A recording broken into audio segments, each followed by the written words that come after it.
세 번째 노트 27 슬라이드부터 다시 설명을 드리겠습니다. 그래서 우리가 객체지향으로 아까 숙제 설명할 때 말씀드렸듯이 객체지향으로 어떤 프로그램을 개발한다. 그러면 그 프로그램 개발을 하기 위해서 필요한 모델링 해야 될 객체들을 찾아서 그 객체들을 클래스로 정의하게 됩니다. 그리고 객체는 상태를 가지고 있고 상태를 이용해서 행위를 할 수 있게 됩니다. 그리고 이 행위들은 함수로 구현이 되는데 그 함수를 구현할 때 우리가 검토해야 되는 사항들을 7가지 정도를 설명드리겠습니다. 그래서 내가 만들려는 어떤 함수를 하나 만들어야 되는데 먼저 얘가 객체 메소드인지 그냥 일반 함수로 만들어야 되는 건지를 먼저 생각을 해 보셔야 돼요. 그리고 일반 함수로 만들 거면 어떤 메소드로 수식어가 뭐가 붙어요? 스태틱이 붙습니다. 스태틱한 메소드들은 일반 함수다 이렇게. 그러니까 자바에서는 함수만 따로 정의를 못합니다. 함수만 따로 정의 못하니까 함수는 무조건 어떤 클래스에는 소속이 돼야 돼요. 근데 이 메소드들은 원래는 쓰려면 객체를 생성하고 그 객체를 중심으로 메소드를 호출해야 됩니다.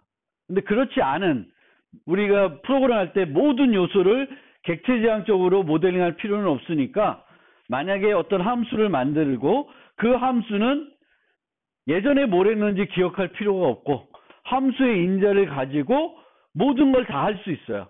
함수의 인자를 가지고 모든 걸 다 할 수 있으면은 일반 함수로도 만들 수 있습니다. 그래서 내가 만들려는 어떤 기능이 객체 메소드인지 아닌지. 그래서 객체 상태를 전혀 사용하지 않는 것은 객체 메소드로 적절하지가 않습니다. 그 다음에 얘는 객체 메소드는 맞아.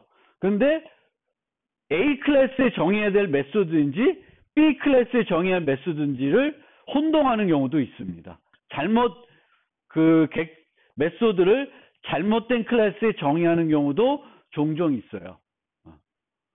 그래서 만약에 여기 어떤 함수가 있는데 메소드를 만드는데 여기에 조건문이 있고 이 조건문 안에 조건식을 봤더니 어떤 객체의 상태를 써요. 근데 여기 보세요. 지금 정의하는 클래스는 어디 클래스예요? A죠. A예요.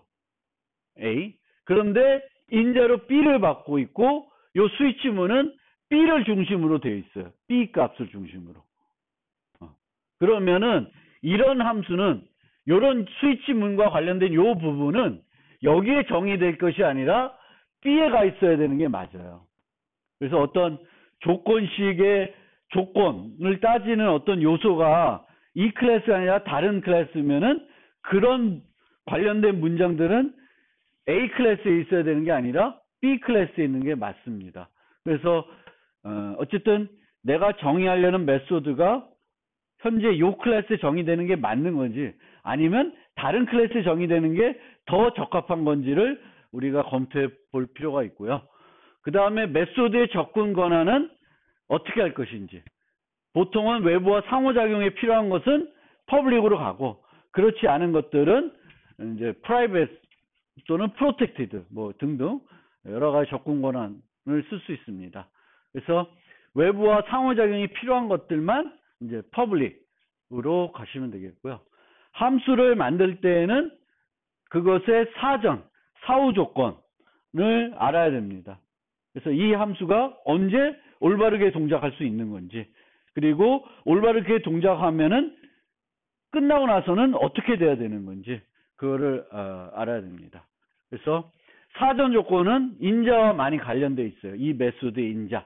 그래서 인자의 수와 인자가 어떤 형태로 인자의 범위라든지 어떤 인자들을 받아야 되는지 그런 것들을 잘 검토해야 되겠고, 그 다음에 이 함수를 이제 올바르게 작성됐는지 테스트할 데이터들은 어떤 걸 쓸 건지도 고민을 해 보셔야 돼요.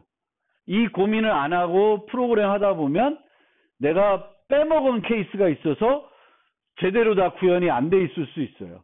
그래서 항상 프로그램 짤 때는 테스트 기반 프로그램이라고 해가지고 이 함수를 짜기 전에 이 함수를 어떻게 테스트할지 실제 함수를 만들지 않더라도 생각은 충분히 하실 필요가 있습니다.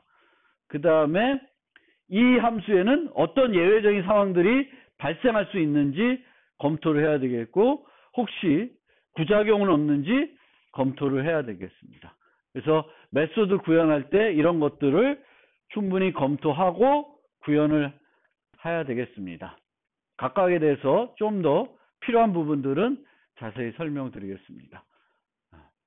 사전 조건, 사후 조건. 그러니까 사전 조건이라는 것은 메소드의 호출자가 호출하기 전에 지켜야 되는 요구사항입니다.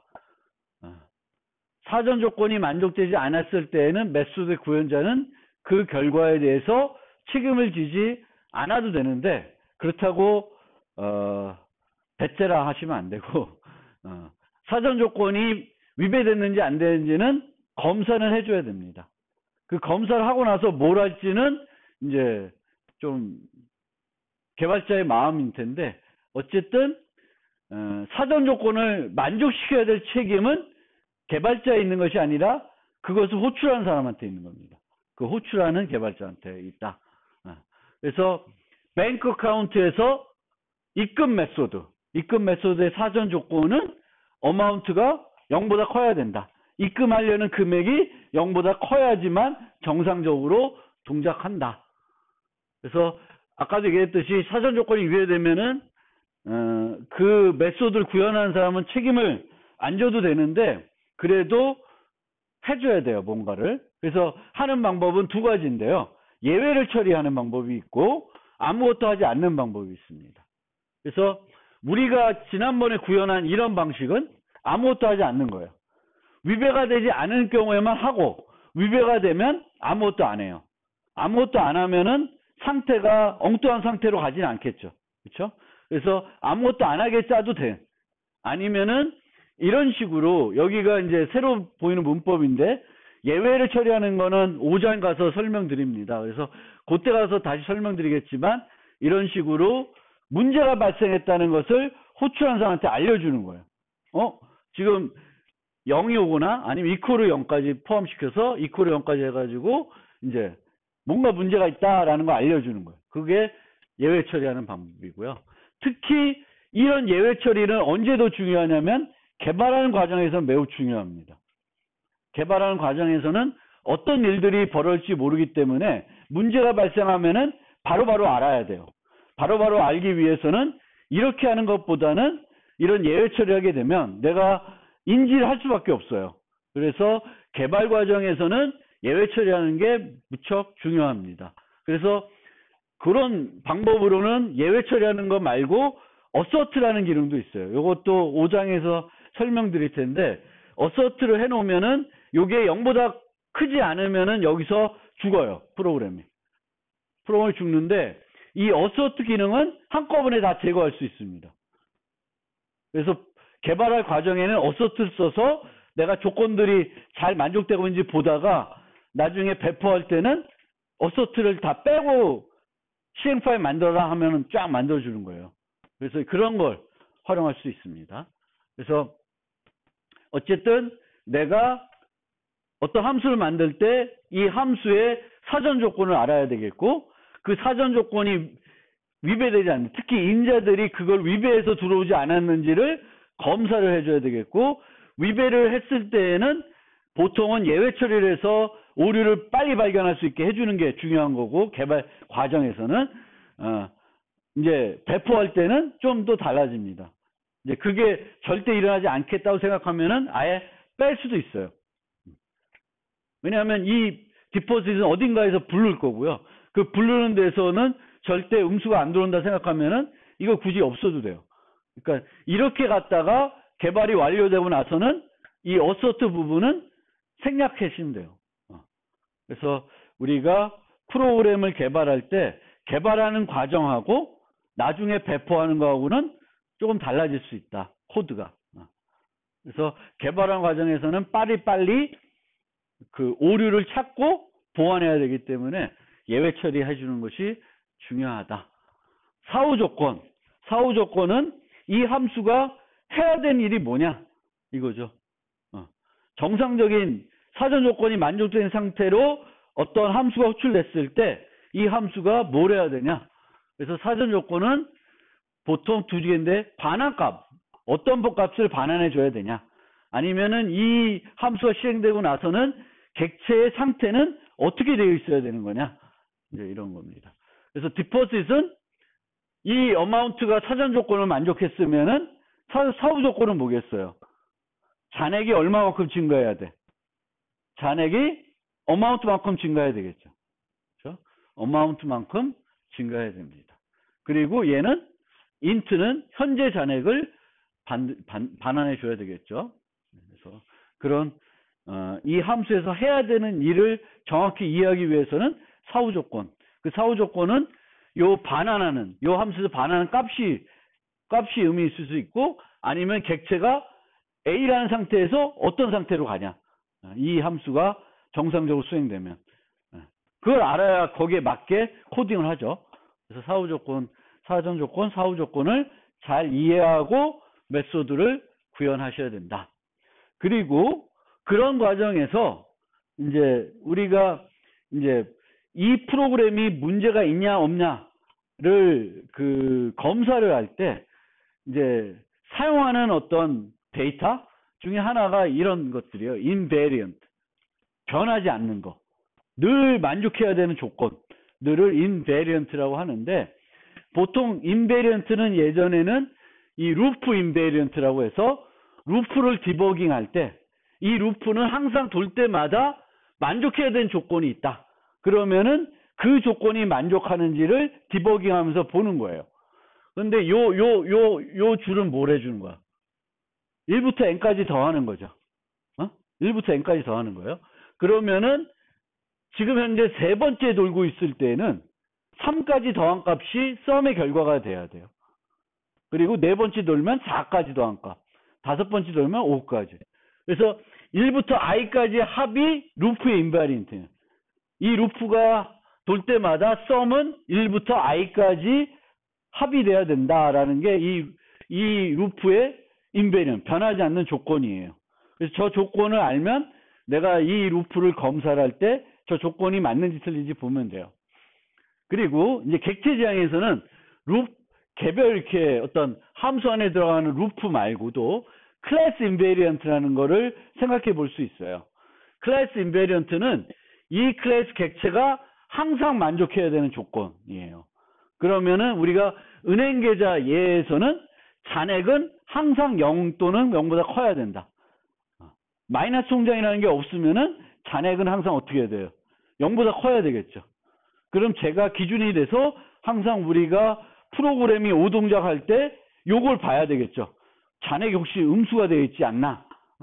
그래서 우리가 어떤 객체를 설계를 할 때 내가 설계하려는 객체에 인베리언트한 조건은 있는지, 객체에 인베리언트한 조건이 있는지 보시고 만약 있다 그러면은 늘 그 객체 메소드 만들 때는 이 인베리언트가 만족하도록 만들어야 되겠고 또 디버깅하는 과정에서는 혹시 이 인베리언트한 조건이 위배됐는지 깨졌는지를 보고 만약 깨졌으면은 그것이 안 깨지도록 프로그램을 정상적으로 수정을 해야 되겠죠. 그래서 인베리언트라는 개념 우리가 디버깅 할 때 봐야 되는 검토해야 되는 조건들을 말합니다. 변하지 않는 조건. 그 다음에 사이드 이펙트는 부작용이 있는 거예요. 부작용. 그래서 전산학에서 전통적으로 함수가 사이드 이펙트가 있다는 것은 값을 생성한 것 외에 상태를 변경하거나 호출한 함수 또는 외부와 의미 있는 상호작용하는 경우에는 사이드 이펙트가 있다고 합니다. 그러니까 C에서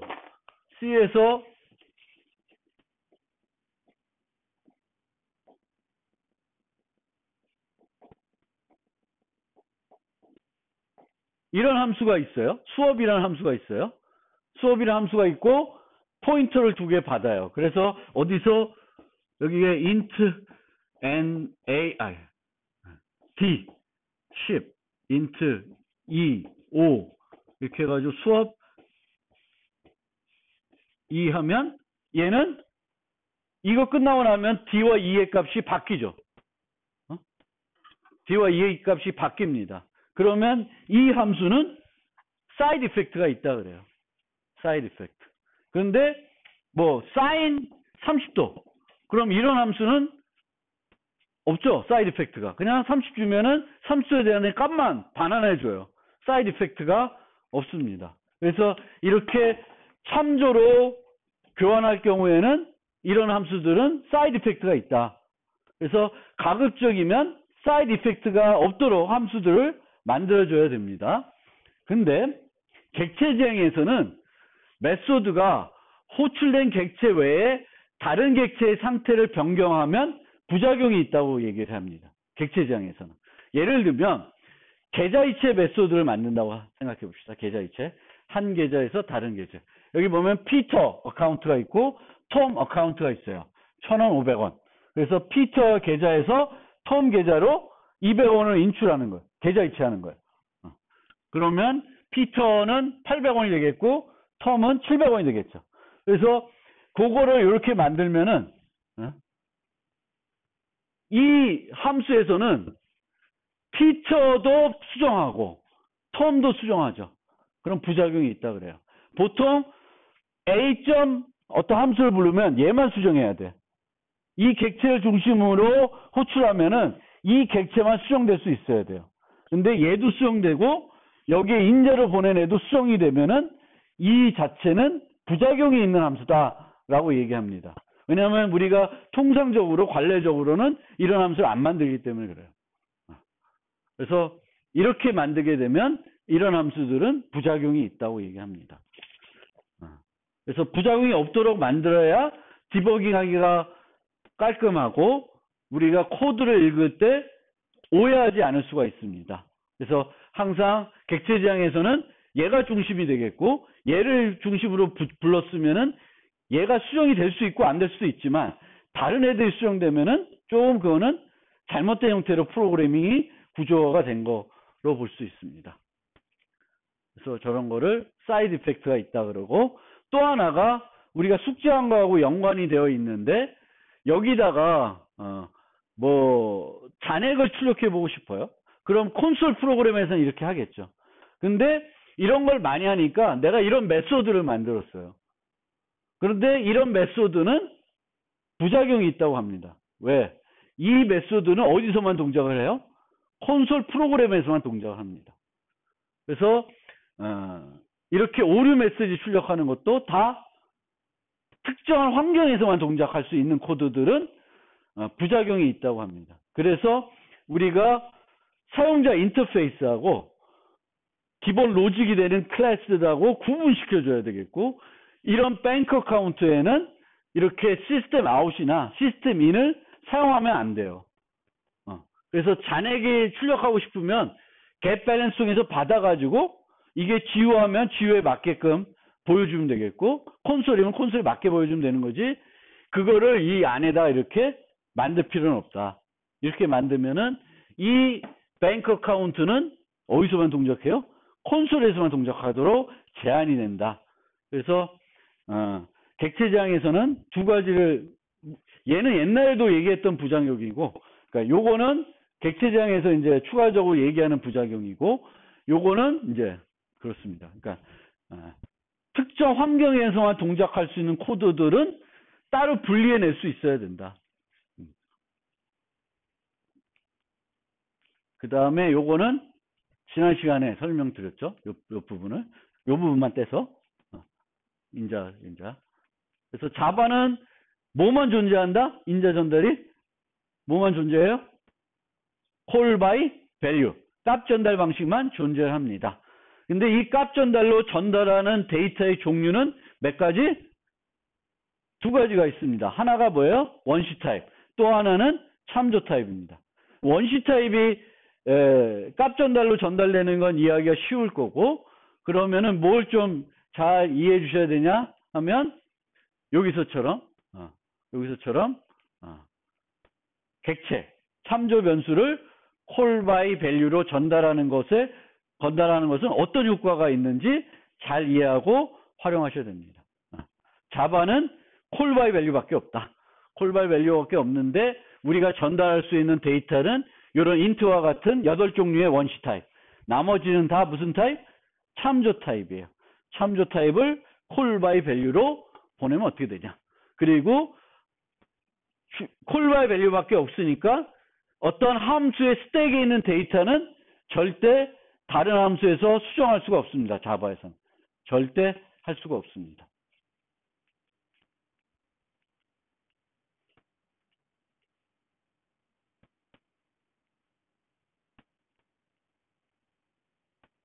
메소드 값의 반환. 메소드 값의 반환은 인자와 달리 복사 방식 한 가지만 제공되고 있고 자바도 복사 방식 한 가지만 제공합니다. 그런데 이 경우에도 우리가 반환하는 데이터는 원시 타입일 수 있고 또 뭐가 있을 수 있어요? 참조 타입일 수 있어요. 그리고 객체들은 다 동적 생성되기 때문에 자바에서는 객체들을 반환하는 게 되게 쉽습니다. C에서는 이런 문법이 없어요. 참고로 C에서는 이런 문법이 없어요. get, array 이런 문법이 없어요. C에는.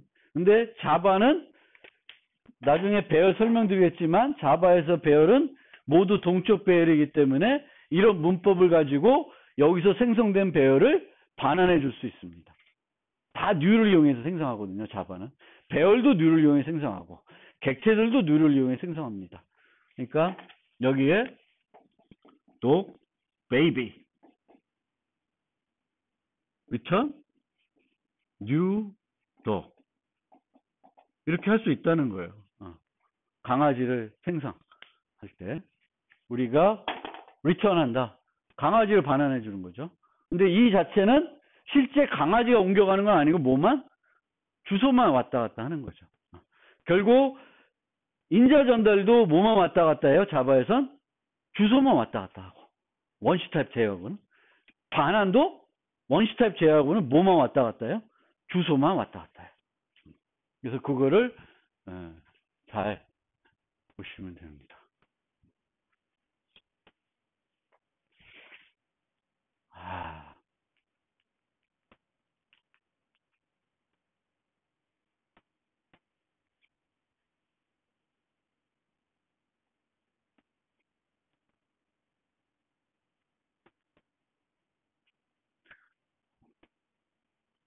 시간이 애매하네.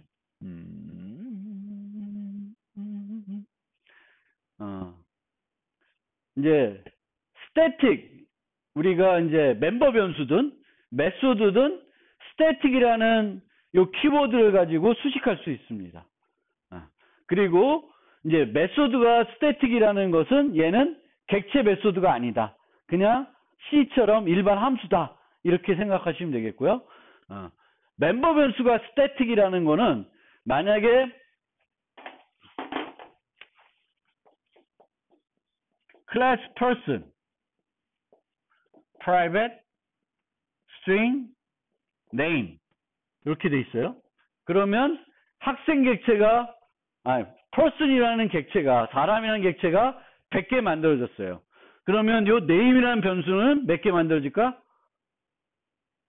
name이라는 변수는 100개가 만들어지는 거예요.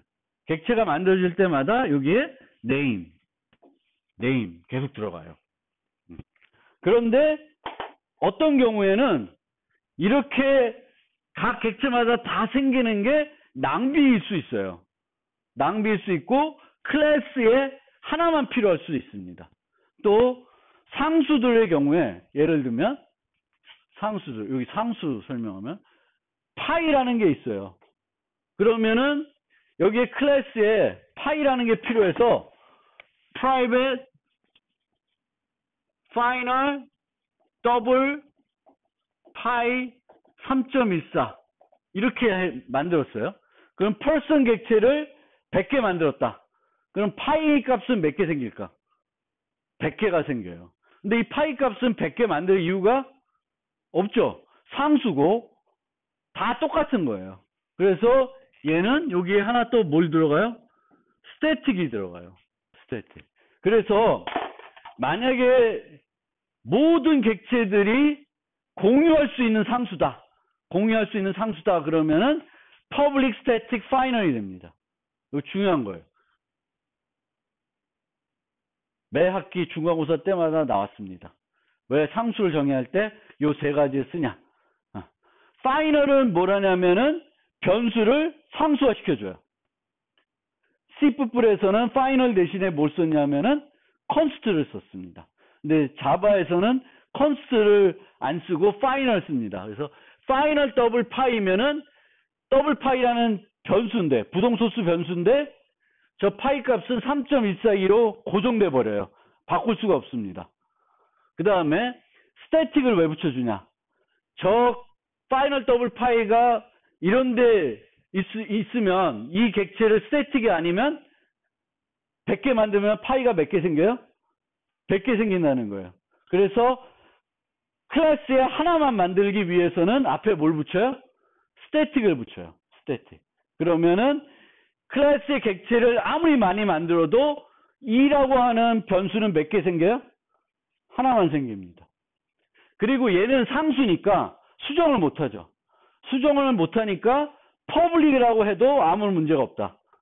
퍼블릭 해도. 왜? 퍼블릭 해가지고 mass.py 매스에 mass.py 하고 클래스 이름으로 접근했어요.